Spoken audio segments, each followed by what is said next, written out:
রাখি 2022-এর টেটটা হচ্ছে স্বচ্ছ টেট, কোনো দুর্নীতি নেই এতে। আমাদের গৌতম বাবু বলেছিলেন যে বছরে 2বার করে প্রাইমারি টেট হবে, টেট পাসরা কেউ বসে থাকবে না, কিন্তু এখনো আমরা বসে আছি। দীর্ঘদিন হয়ে গেল, আমাদের কোনো ইন্টারভিউ নোটিশ এখনো বেরোয়নি। আমরা সব সভাতেই যাচ্ছি, কলকাতায় আন্দোলন করছি, সবারই মন্ত্রীর সাথে দেখা করছি। সবারই একটাই কথা যে মাননীয় মুখ্যমন্ত্রী যতক্ষণ না কোনো সিগন্যাল দিচ্ছেন আমরা কিছুই করতে পারবো না।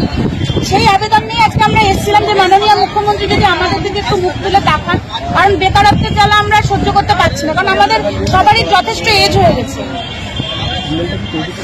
না, আমরা ওনার কাছ অব্দিও পৌঁছাতে পারিনি। উনি যথারীতি হাই সিকিউরিটির মধ্যে দিয়ে উনি হেলিকপ্টার গেলেন, মানে আমার গলা ওনার অব্দি পৌঁছায়নি। আপনাদের মাধ্যম দিয়ে যদি ওনার কাছে পৌঁছায় তাহলে খুবই উপকৃত হবো।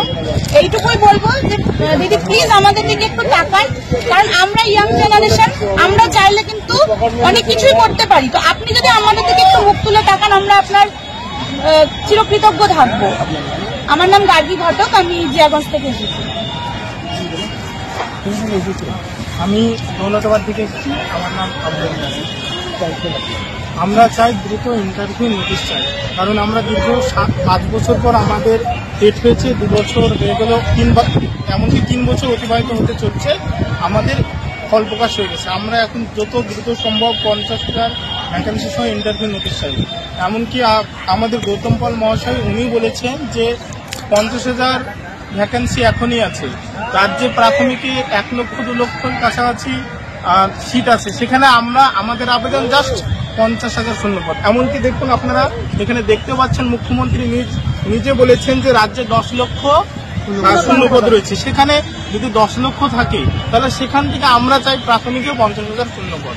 এমনকি এরকম অনেক প্রতিশ্রুতি দিয়েছেন, কিন্তু শেষ পর্যন্ত কিছু হচ্ছে না। আমরা যেখানে গিয়েছি গ্রিন সিগন্যালের আশায়, কিন্তু আজকেও এসেছিলাম গ্রিন সিগন্যালের আশায়, কিন্তু কোন রকম যে সিকিউরিটি গার্ড সত্যি আমরা কোনো কিছু পৌঁছাতে পারিনি। আমার নাম মালিকুল ইসলাম। আমাদের উদ্দেশ্য হলো যে আমরা দুটো উদ্দেশ্য, এক আমাদের কর্মজীবনে আমরা প্রবেশ করতে চাই, দ্বিতীয়ত যে নবজীবন যেসব শিশুরা জন্মাচ্ছে এবং বুড়ো হচ্ছে তাদের যে কি অবস্থা হচ্ছে সেটা আমরা কীভাবে সেটা শিক্ষার পদ্ধতি। বিগত 7 বছর থেকে আমাদের 7 বছর আগে টেট হয়েছিল, তারপরে 5 বছর পর আমরা সুযোগ পেয়েছিলাম 2022-এর টেট দিলাম, এদের ফল প্রকাশ হলো, কিন্তু এদিকে বিগত 3 বছর থেকে আমাদের কোনো দেওয়া হচ্ছে না। এই যে 7 বছর ধরে প্রচুর স্টুডেন্ট সংখ্যা বাড়ছে, কিন্তু শিক্ষক সংখ্যা দিন দিন কমছে। কারণ রিটায়ারমেন্ট তো হচ্ছে, জয়েনিং না হোক রিটায়ারমেন্ট তো হচ্ছে, তাহলে সেই সব স্কুলগুলোতে বন্ধ হতে চলেছে। এবং অনেক স্কুলে আছে 1জন টিচার স্কুল চালাচ্ছে, যেখানে মিনিমাম 5জন 7জন টিচার লাগে, সেখানে মাত্র 1জন নিয়ে ওরা স্কুল চালাচ্ছে।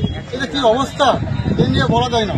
তো আমরা চাই এই অবস্থা, শিক্ষা ব্যবস্থা যেন আমাদের আবার রাজ্যে ফিরে আসে।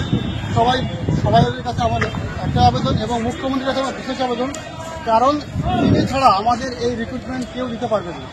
কারণ আমাদের এই বিগত 3 বছরে প্রত্যেকটা অফিসে আমাদের নক করা হয়েছে, একাধিকবার, অনেকবার, 5 বার 6 বার 7 বার করে হয়েছে, কিন্তু তাদের শেষ পর্যন্ত একটাই বক্তব্য যে মুখ্যমন্ত্রী যদি আমাদের সিগন্যাল দেয় তাহলে সঙ্গে আমরা রিক্রুটমেন্ট দিতে পারি, সমস্যা নেই। আমার নাম মালিকুল ইসলাম। আমি করিমপুর নদিয়া থেকে এসেছি। আমার নাম ইকবাল সিং।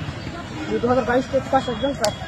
বিগত লাস্ট আমরা 2 বছর টেট পাস করে বাড়িতে বসে, সেখানে 2017 সালে লাস্ট টেট হয়েছিল, তারপর 2022 সালে হয়। তারপর পর্ষদ সভাপতি বলেছিলেন যে প্রতি বছর 2বার করে নিয়োগ দেবো, কিন্তু এখনো পর্যন্ত আমরা 22 পাস করে বসে আছি। 23-24 পেরিয়ে 25 চলে এলো, এখন পর্যন্ত একবারও সুযোগ পাইনি।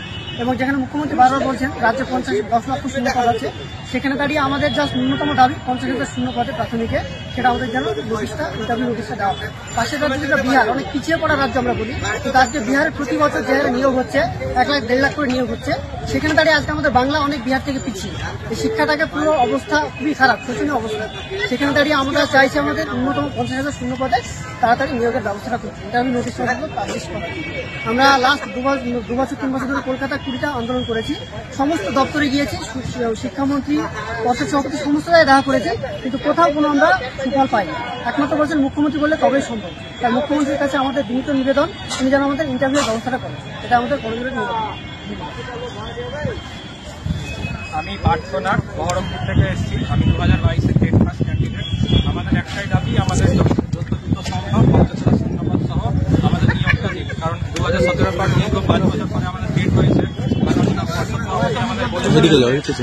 টেটের সাথে সাথে নিয়োগটাও 2 বছর পর করে হবে, কিন্তু আমরা 2022 সালে টেট পাস করার পর